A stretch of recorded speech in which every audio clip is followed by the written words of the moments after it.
Hi everyone.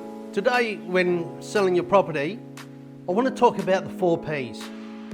First one is presentation. This is huge. You've got to get it right. You imagine if you were a buyer and you're pulling up in front of a house for an open inspection and the lawn's dead, there's weeds everywhere, a little bit of rubbish. It gives you negative connotations.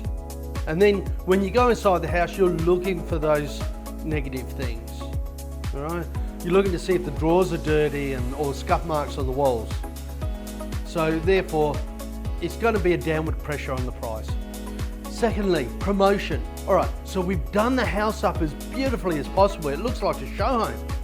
Now we're going to get a real estate photographer, one who's a specialist in real estate photography.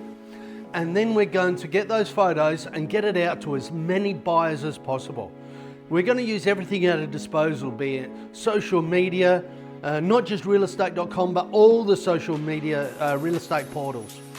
And then we're going to use email marketing. We're going to send it out to our database, and we're also going to do flyer drops in the local area to make sure that we get as many people as possible to see your property.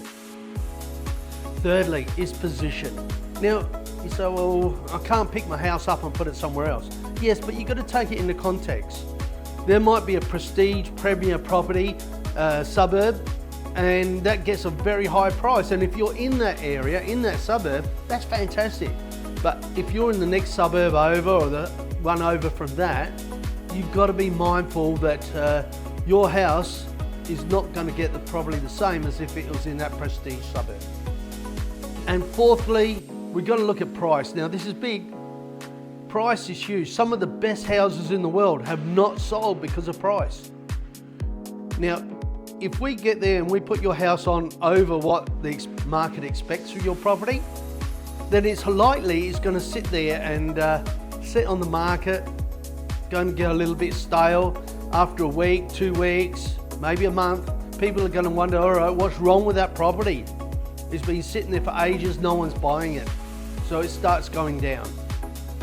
On the other hand, if we get there and we put it a little bit lower than the market expectation, and what will happen is we'll get flooded. There'll be so many buyers wanting for that property that competition will push the price up. Then I can do my job, which is being a professional negotiator. I can then take your property from point A to point B. That's how we're going to get a premier price for your property. Hopefully that's helped you. I look forward to seeing you soon with more real estate tips. Bye for now.